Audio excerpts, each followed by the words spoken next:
La semana pasada comenzábamos el segundo libro de Corintios. Mencionábamos los capítulos que íbamos a leer, mencionábamos algunos versículos clave, la aplicación práctica que debemos tener de este libro, y ya empezamos con el estudio, capítulo a capítulo. Hoy empezamos por el capítulo 1. Aflicciones de Pablo.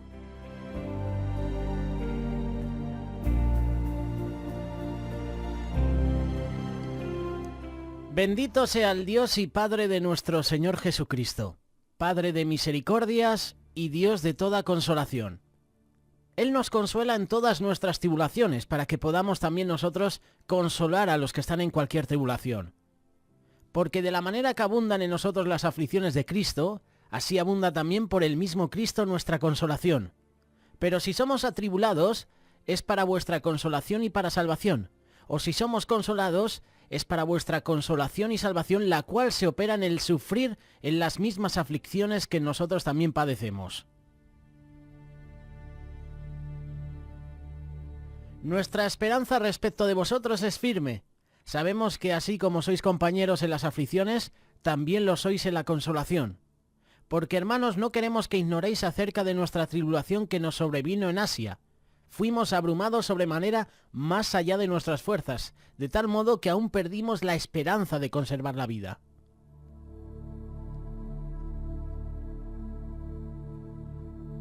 Tuvimos en nosotros mismos sentencia de muerte para que no confiásemos en nosotros mismos, sino en Dios que resucita a los muertos, el cual nos libró y nos libra, y en quien esperamos que aún nos librará de tan gran muerte, cooperando también vosotros a favor nuestro con la oración, para que por muchas personas sean dadas gracias a favor nuestro por el don concedido a nosotros.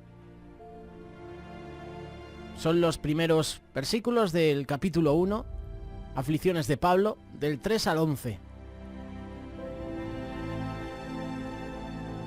Hay una bendición cuando entendemos el porqué de nuestras luchas y de nuestras pruebas. El gozo que debe producir en nosotros no se puede comparar con el dolor y la experiencia de la pérdida.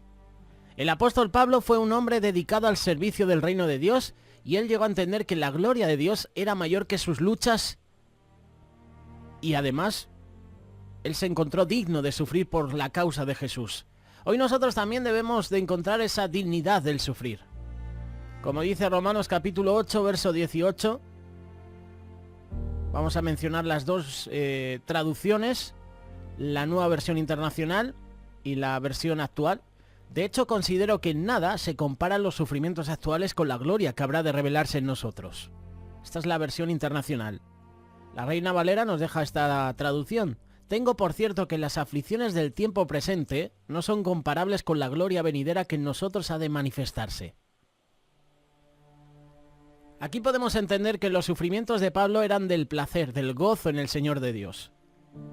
Para que Pablo pudiera considerar sus sufrimientos como puente para cruzar a otra dimensión, entre comillas, de la gloria de Dios, tuvo que hacer como el apóstol Santiago: considerar con sumo gozo cuando os halléis en diversas pruebas, sabiendo que la prueba produce paciencia y la paciencia cumple su obra perfecta. Pablo consideró todo con mucho gozo porque se encontraba posicionado en la experiencia de Cristo.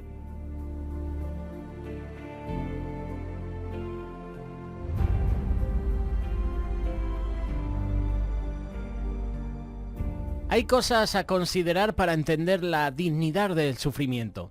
Entendemos algo: que una vez tú comprendas el secreto del sufrimiento, no será más sufrimiento sino gozo, placer, porque te estás llevando a tu estado de gloria y no de derrota. Hay cosas a considerar. Por ejemplo, Pablo primero consideró la dignidad de sufrir de manera personal, porque lo que el apóstol veía como sufrimiento actual sería gloria para otros. Lo singular se manifestaría como algo plural. Todo lo que sufrió como apóstol tenía una implicación y un propósito corporativo. Su ministerio llevaba las marcas del testimonio de un verdadero apóstol. En lo personal, el sufrimiento tiene propósito en la familia. Y estos son principios. Considera tu sufrimiento como una señal de algo que va a impactar de manera positiva a los que te rodean. En otras palabras, tu sufrimiento personal puede servir como el testimonio vivo de Cristo en ti para otras personas. Pablo no consideró un sufrimiento, sino muchos sufrimientos. Su vida requería muchos sufrimientos y el grado de sufrimiento está marcado por el grado de tu llamado y la unción que tienes. A veces buscamos motivos para estar contentos, alegres, gozosos, más aún cuando nos encontramos en esos momentos de aflicción, de enfermedad, de aprieto, de prueba. David encontró un solo motivo en medio de la aflicción. Y ese motivo era la salvación, y eso hacía que su corazón estuviera alegre. No hay otra cosa más valiosa y más placentera que la salvación que Dios nos ha dado. Isaías capítulo 25, verso 9. Y se dirá en aquel día, he aquí, este es nuestro Dios. Le hemos esperado y nos salvará. Este es Jehová a quien hemos esperado. Nos gozaremos y nos alegraremos en su salvación.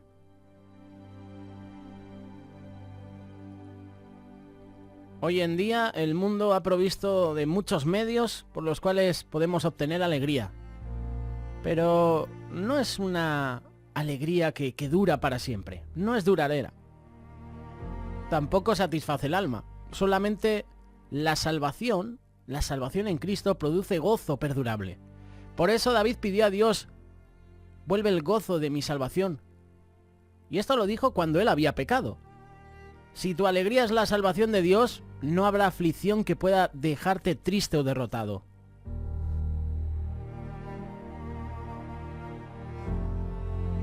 Otro de los principios podría ser cantando. Cuando estás en pruebas, cuando estás en aflicciones, puedes cantar, puedes orar al Señor. Puedes cantar esos salmos. Y el ejemplo lo presenta Pablo y Silas. La Biblia nos narra un ejemplo de dos siervos de Dios en Hechos capítulo 16, que a pesar de los golpes que recibieron, del maltrato que recibieron, a pesar de que les habían puesto un cepo en sus pies, no se quejaron, no reclamaron nada a Dios, no se lamentaron, sino que estando en la cárcel, oraban y cantaban himnos al Señor. ¿Tú te has preguntado qué era lo que cantaban Pablo y Silas? Yo me he hecho esa pregunta. ¿Qué estarían cantando?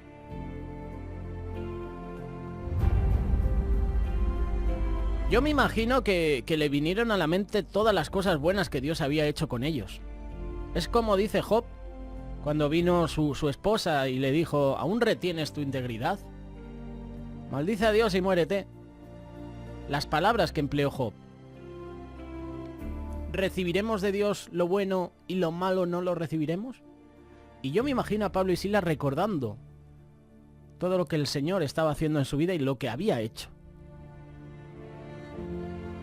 Ese agradecimiento estalló en cánticos espontáneos. Y eso brotaba de lo más profundo del corazón de Pablo y Silas. A través de ese agradecimiento a Dios proclamaron sus bondades y fue un testimonio a los presos, los cuales estaban escuchando. Y es importante recordar los beneficios que Dios ha hecho a favor de nosotros, dándole cánticos. Cánticos de agradecimiento y proclamando su benignidad. A veces nos olvidamos de los milagros que el Señor ha hecho en nuestra vida. Como compartíamos en estos días, hacemos como esos 9 leprosos. Recibieron el milagro de parte de Jesús y en vez de volverse y dar la gloria a Dios, se olvidaron. Y ahí nos da a entender este pasaje que estos leprosos solo seguían a Jesús por los milagros. No le seguían por quién era Jesús, no le seguían por sus palabras, no le seguían porque era el Hijo de Dios, no. Le seguían por esperar, por recibir algo a cambio. Yo te sigo, Jesús, heme aquí, ten misericordia de mí, sáname, por favor. El Señor actúa y se van. Solo uno le dio la gloria a Dios.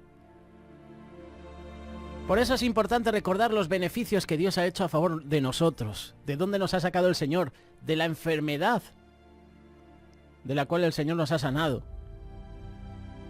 Recordar sus beneficios, hacer memoria de lo que el Señor hace en nuestra vida y de lo que ha hecho y de lo que va a hacer. Tráelo a memoria. Por eso es importante recordar esos beneficios que el Señor ha hecho a favor de nosotros, dándole cánticos de agradecimiento, proclamando que Él es fiel, que Él es justo. Si somos cristianos sensatos y somos conscientes de que en nuestra vida habrá aflicciones y echamos mano de estos remedios, vamos a vivir una vida abundante. A pesar de que tengamos problemas, a pesar de que tengamos esos momentos de prueba, el Señor siempre va a estar con nosotros. Esa misericordia, esa salvación, solo proviene de Cristo. Podemos decir incluso en medio de la prueba, gracias Señor. No lo entiendo, pero gracias. Mas yo en tu misericordia he confiado. Mi corazón se alegrará en tu salvación. Cantaré a Jehová porque me ha hecho bien. Palabras del salmista. En tiempo de aflicción, confía en Dios. Alábale. El ejemplo lo dan Pablo y Silas. Incluso Job. En tiempo de prueba, te voy a bendecir, Señor.